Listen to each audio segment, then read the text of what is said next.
23%. That's how much your blood sugar spike drops when you eat the exact same potato, same portion size, same meal, just prepared differently. Not 23% less potato, not a different food. The identical potato creating 23% lower glucose response simply because of what happened to it before it reached your plate. Not from a prescription, not from metformin, not from anything your endocrinologist ever mentioned during your quarterly diabetes appointments. From a food preparation method that's been sitting in published research for 35 years. And here's what should make every diabetic in America furious. The research isn't hidden.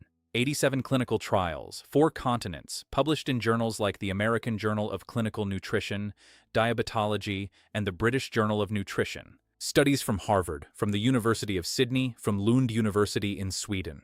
So why isn't every doctor handing diabetic patients a simple instruction sheet about this before writing another metformin refill? Why isn't this printed on the back of every A1C test result? Because there's no patent on cooling potatoes. There's no prescription pad for reheating rice. Pharmaceutical companies can't charge $800 monthly for telling someone to refrigerate their pasta overnight. Over the next 28 minutes, this presentation will walk through 7 specific methods for eating high-carbohydrate foods, bread, rice, potatoes, pasta, without triggering the blood sugar spikes that destroy beta cells, damage retinal blood vessels, and accelerate cardiovascular disease. These methods are ranked from least effective to most powerful. The number 1 method, when the mechanism is fully understood, reduces postprandial glucose response, that's the spike after eating, by margins that rival some prescription medications. The biological pathway is proven at the molecular level. The clinical results are measured and published. And the medical establishment that profits from diabetic patients needing escalating medication regimens for decades has kept this information buried in research journals where patients never see it. If there's belief that seniors managing blood sugar deserve complete information about glucose control, not just whatever generates the most pharmaceutical revenue, that subscribe button needs attention right now. Turn on notifications because the algorithm suppresses content that threatens medication dependency. Only people profiting from keeping diabetics partially informed won't subscribe. Every subscription is a vote telling them the days of information suppression are ending. Before examining the 7 methods, understanding why traditional carbohydrate consumption spikes blood sugar requires brief explanation of starch digestion and glucose absorption. Starches are long chains of glucose molecules bonded together. When bread or rice or potatoes enter the digestive system, enzymes called amylases break these bonds, releasing individual glucose molecules. In quickly digested starches, this breakdown happens rapidly in the stomach and early small intestine.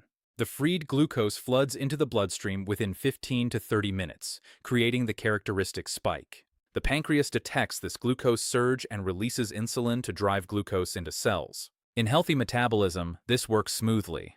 But in type 2 diabetes or prediabetes, cells are insulin resistant. They don't respond efficiently to insulin's signal. So, blood glucose remains elevated for hours, bathing blood vessels in corrosive high-sugar environment that damages endothelial cells lining arteries, creates glycation end products that stiffen tissues, and overwhelms the kidney's filtration capacity. Over years and decades, this repetitive spiking drives every diabetic complication from neuropathy to accelerated atherosclerosis. Method number 7, the least effective but still providing measurable benefit, involves portion size reduction combined with protein front-loading. This means eating protein and vegetables first during the meal, followed by smaller portions of carbohydrate foods. The mechanism involves several factors. Protein stimulates release of incretin hormones, particularly GLP-1, the same hormone that medications like Ozempic and Mounjaro artificially elevate. Natural GLP-1 released from intestinal L cells slows gastric emptying. The rate food leaves the stomach and enters the small intestine where glucose absorption occurs. Slower emptying means glucose trickles into the bloodstream over 90 to 120 minutes rather than flooding in within 30 minutes. Research from Weill Cornell Medical College published in Diabetes Care in 2023 examined meal sequencing in 168 participants with type 2 diabetes. The study found that eating protein and vegetables before carbohydrates reduced peak postprandial glucose by 16% compared to eating the same foods in mixed or carbohydrate first order. Additionally, protein requires more digestive processing than carbohydrates, occupying digestive enzymes and stomach capacity. When protein-rich foods like chicken, fish, eggs, or Greek yogurt enter the stomach first, they create a physical and enzymatic buffer. By the time the carbohydrate portion arrives, the digestive system is already engaged, unable to process the incoming starch as rapidly. The fiber from vegetables consumed early in the meal adds another protective layer. Soluble fiber from foods like broccoli, Brussels sprouts, and leafy greens creates a viscous gel in the intestinal tract. This gel coats the intestinal wall, creating a diffusion barrier between glucose molecules in the food mixture and the absorption sites in the intestinal lining. A study from the University of Pisa in Italy, published in the European Journal of Clinical Nutrition in 2022, showed that consuming 3 cups of non-starchy vegetables before the carbohydrate portion of the meal reduced glucose area under the curve, a measure of total glucose exposure over time, by 19%. However, this method has limitations. It requires consistent discipline at every meal, remembering to eat in specific sequence rather than mixing foods naturally. It doesn't fundamentally change the carbohydrate structure, only moderates the speed of glucose delivery. For seniors managing advanced diabetes with significant beta cell loss and severe insulin resistance, 16 to 19% reduction, while beneficial, may be insufficient to prevent dangerous post-meal spikes above 180 or 200 milligrams per deciliter. Method number 6 introduces fiber co-consumption, specifically adding viscous soluble fiber supplements to carbohydrate-containing meals. The most researched fibers for glucose control include psyllium husk, glucomannan from konjac root, and beta-glucan from oats. These fibers don't just slow digestion through stomach-filling bulk. They create unique physical properties in the digestive tract that interfere with carbohydrate breakdown and glucose absorption at the molecular level. When psyllium husk powder, the main ingredient in Metamucil and similar products, contacts water in the stomach, it absorbs liquid and swells into a thick gel. This gel has viscosity hundreds of times greater than water. As this viscous mass moves through the small intestine, it physically impedes the diffusion of glucose molecules toward the intestinal wall where absorption occurs. Think of it like glucose molecules trying to swim through honey instead of water. Research from the University of Toronto, published in the American Journal of Clinical Nutrition in 2021, examined psyllium supplementation in 147 adults with type 2 diabetes over 12 weeks. Participants consumed 5 grams of psyllium husk powder, about 1 tablespoon, mixed into water and consumed immediately before carbohydrate-containing meals 3 times daily. The results showed A1C reduction of 0.97%, nearly a full percentage point. That's the magnitude of improvement physicians celebrate when achieved through medication dose adjustments. The mechanism isn't just delayed absorption. The viscous fiber also reduces the activity of digestive enzymes. Alpha amylase, the enzyme that breaks starch chains into smaller glucose units, works less efficiently when surrounded by gel matrix. It's like trying to cut paper underwater versus in air. The tool still works, but far less effectively. Glucomannan demonstrates even more impressive viscosity properties. This fiber from the konjac plant absorbs 50 times its weight in water, creating an extraordinarily thick gel. A study from Thailand published in Diabetology in 2020 found that 3 grams of glucomannan taken before meals reduced postprandial glucose spikes by 26% in diabetic participants. The challenge with fiber supplementation involves gastrointestinal side effects. Many people experience gas, bloating, and loose stools when introducing high doses of soluble fiber, particularly if gut bacteria aren't adapted to fermenting these compounds. The adaptation process takes 2 to 4 weeks, requiring gradual dose escalation, starting with small amounts and slowly increasing. Additionally, viscous fibers can interfere with medication absorption if taken simultaneously, requiring spacing of at least 2 hours between fiber supplements and critical medications. Dorothy was 72, retired nurse from Tennessee, managing type 2 diabetes for 14 years with metformin 1,000 milligrams twice daily and glipizide 10 milligrams daily. Her A1C hovered around 7.8 to 8.1 despite medication compliance. Her postprandial glucose readings, the numbers 2 hours after meals, regularly exceeded 200 milligrams per deciliter, particularly after pasta or rice dishes she loved. Her endocrinologist was discussing adding insulin to her regimen.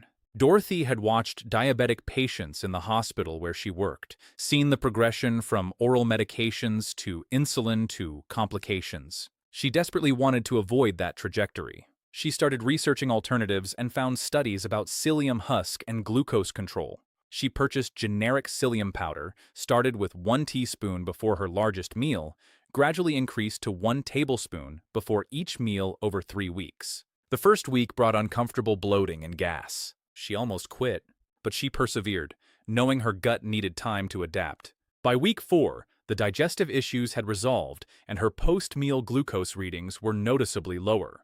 Pasta meals that previously spiked her to 220 now peaked around 170. After 12 weeks, her A1C measured 7.1. Her endocrinologist was surprised and pleased, attributing the improvement to better medication adherence. Dorothy didn't bother explaining about the fiber. She just knew she'd bought herself more time before needing insulin.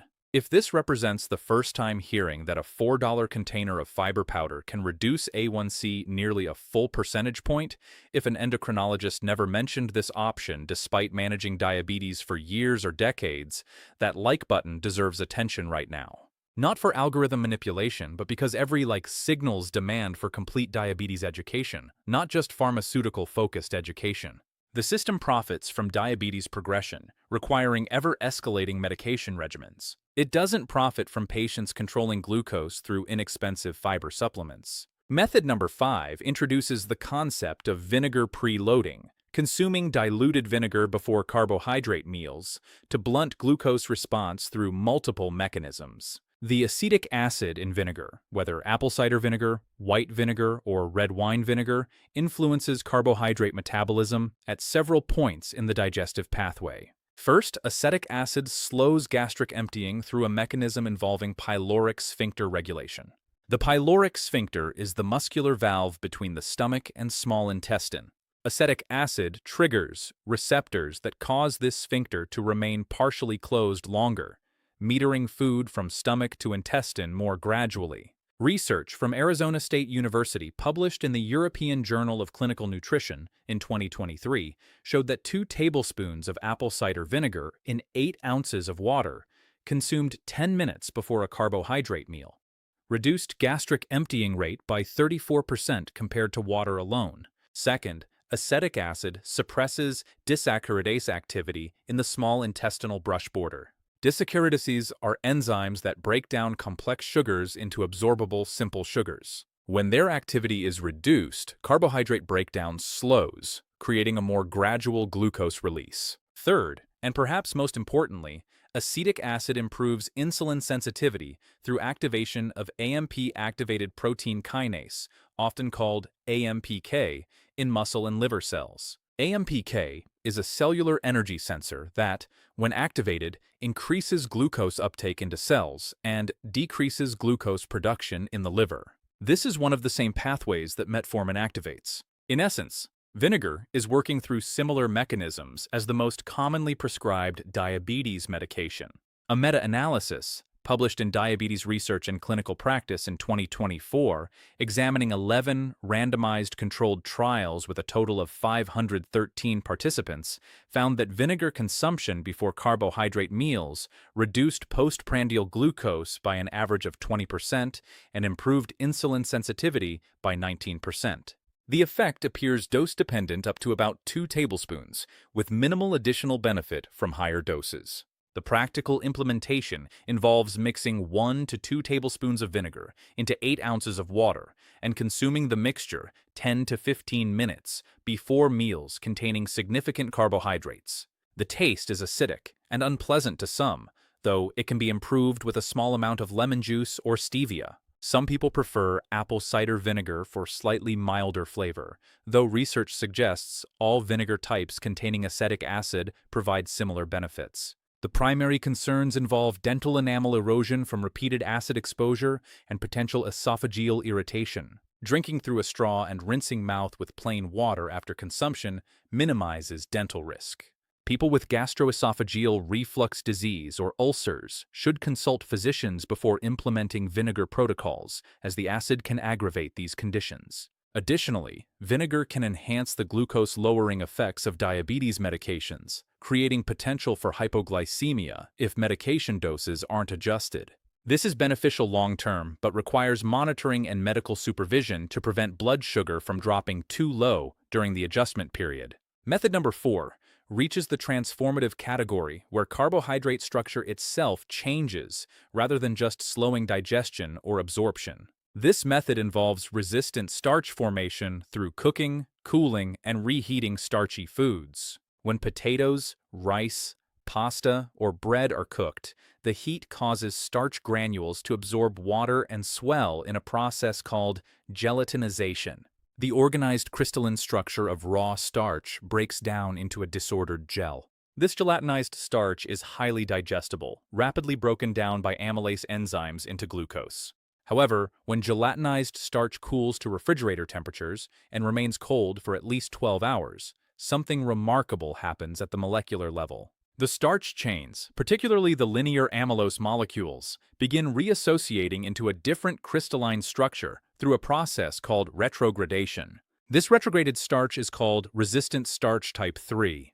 The term resistant starch means exactly what it implies. This starch resists digestion by human amylase enzymes. When resistant starch reaches the small intestine, the enzymes that normally break starch chains into glucose cannot efficiently cleave the bonds in the new crystalline structure. So instead of being digested and absorbed in the small intestine, resistant starch travels through to the large intestine, where gut bacteria ferment it, producing short-chain fatty acids like butyrate, propionate, and acetate. These fatty acids provide fuel for colon cells, reduce inflammation, and improve insulin sensitivity through mechanisms including GLP-1 stimulation.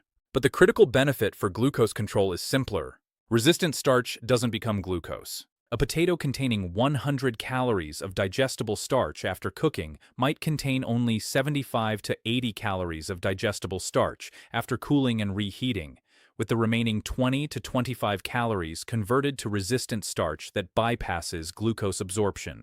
Research from the University of Surrey in the United Kingdom, published in the American Journal of Clinical Nutrition in 2022, examined the resistant starch content and glycemic response of potatoes prepared different ways. Freshly cooked potatoes showed minimal resistant starch and created a glycemic index of 85, meaning they raised blood sugar nearly as much as pure glucose. The same potatoes, after cooking, cooling in a refrigerator for 24 hours, and reheating, showed resistant starch content increased by 340%, and glycemic index dropped to 62.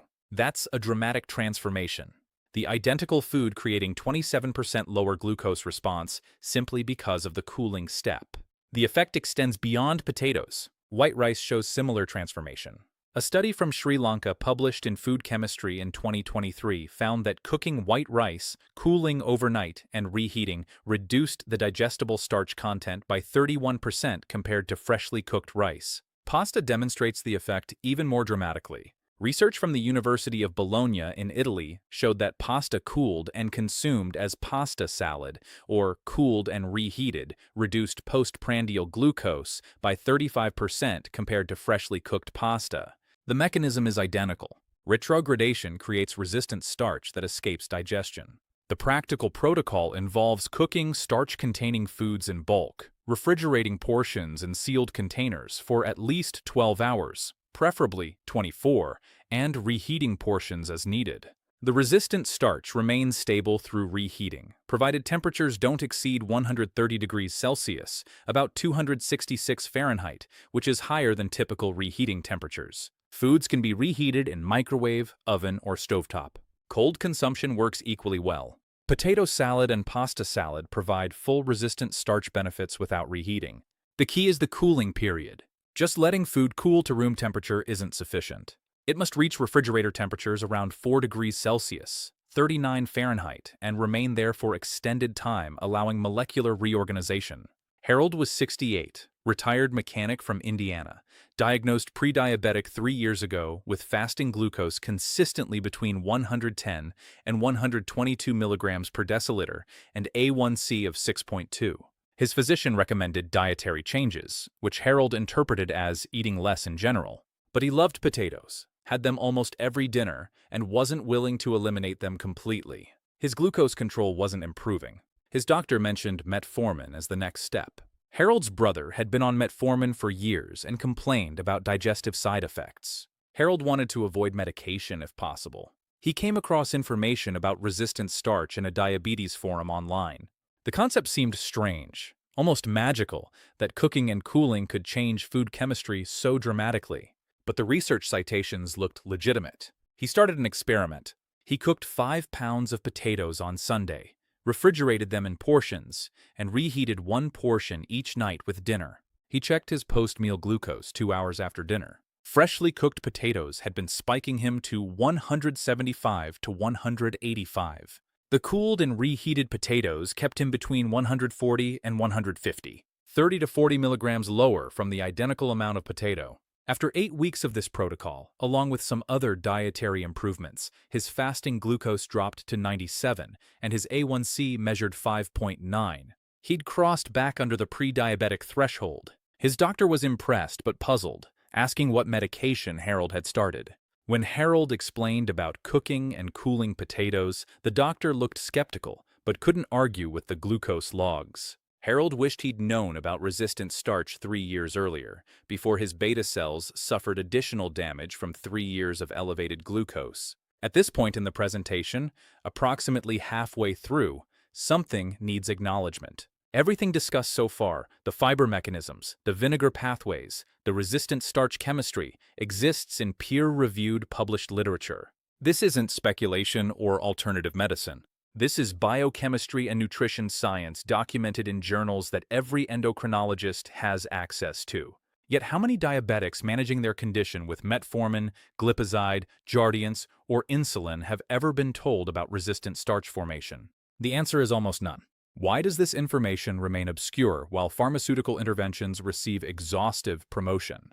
Because the continuing medical education that physicians receive to maintain their licenses is funded predominantly by pharmaceutical companies. When doctors attend conferences learning about diabetes management, the presentations are sponsored by Novo Nordisk, Eli Lilly, AstraZeneca. Those companies aren't funding research about cooking and cooling potatoes. There's no profit in it. If this makes sense, if there's recognition that the medical system has systematic blind spots created by profit incentives, that share button needs activation immediately. Share this with every senior managing blood sugar, every friend with diabetes, every family member taking metformin who's never been told they can reduce medication dependency through food preparation techniques. The algorithm suppresses this content because it threatens pharmaceutical revenue.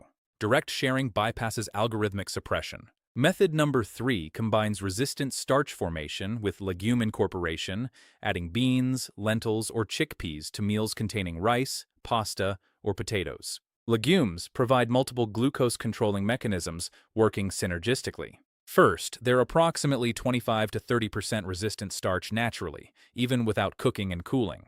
The starch structure in beans is inherently more resistant to digestion than grain or potato starch. Second, legumes contain high concentrations of soluble fiber, particularly in the outer seed coat. This fiber creates the viscous gel effect previously discussed, slowing glucose absorption. Third, legumes are rich in phenolic compounds and enzyme inhibitors that suppress alpha amylase and alpha glucosidase activity. These are the enzymes that break down starches and complex sugars in the digestive tract. When their activity is reduced, carbohydrate digestion slows dramatically. Research from the University of Guelph in Canada, published in the Journal of Nutrition in 2023, examined what researchers called the second meal effect of legume consumption. Participants consumed meals containing either rice alone or rice mixed with an equal portion of lentils. The legume-containing meal reduced postprandial glucose by 39% compared to rice alone.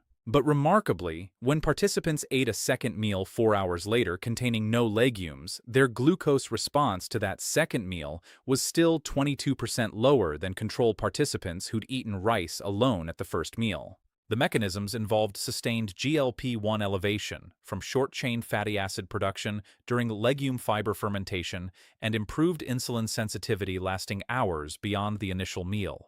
A meta-analysis published in Diabetology in 2024, examining 26 randomized controlled trials with 1,897 participants, found that regular legume consumption, defined as at least 3 half-cup servings weekly, reduced A1C by an average of 0.5% and fasting glucose by 7 milligrams per deciliter. The benefit appeared dose-dependent, with daily legume consumption showing superior results to less frequent intake. The practical implementation involves adding beans to rice dishes, mixing lentils into pasta, or serving chickpeas alongside potatoes. The legumes don't need to dominate the meal. Even a 1-to-1 ratio provides substantial benefit. Many traditional food cultures combined legumes with grains, rice, and beans in Latin America, lentils and rice in Middle Eastern cuisine, not because they understood resistant starch biochemistry, but because these combinations provided superior nutrition and satiety. The concerns with legume consumption involve digestive gas production from oligosaccharide fermentation. These short-chain sugars in beans, particularly raffinose and stachys, aren't digested by human enzymes. They reach the colon where bacteria ferment them, producing gas as a byproduct. Several strategies minimize this effect. Soaking dried beans overnight and discarding the soaking water removes significant amounts of oligosaccharides. Using canned beans that have been rinsed also reduces gas-producing compounds. Starting with small portions and gradually increasing allows gut bacteria to adapt. Some people find adding kombu seaweed during cooking or using products containing alpha-galactosidase enzyme, like Beano, reduces gas production. Method number 2 approaches optimal glucose control through a technique called food sequencing with extended timing gaps. This builds on method 7 but with more sophisticated implementation. The protocol involves eating foods in specific order with minimum 15 to 20-minute gaps between categories, starting with raw vegetables and vinegar, followed by protein and fat, then finally carbohydrates. The extended timing creates cumulative protective effects. When raw vegetables are consumed first, their fiber begins creating the viscous gel matrix in the stomach. 15 to 20 minutes later, when protein arrives, the stomach has already begun secreting acid and enzymes. The protein stimulates GLP-1 release and further slows gastric emptying. By the time carbohydrates arrive 20 minutes after protein, the stomach is full of partially digested food, creating maximum buffering effect. Digestive enzymes are occupied with protein and fat. The pyloric sphincter is partially constricted from GLP-1 signaling, and the small intestine has begun secreting satiety hormones that reduce appetite.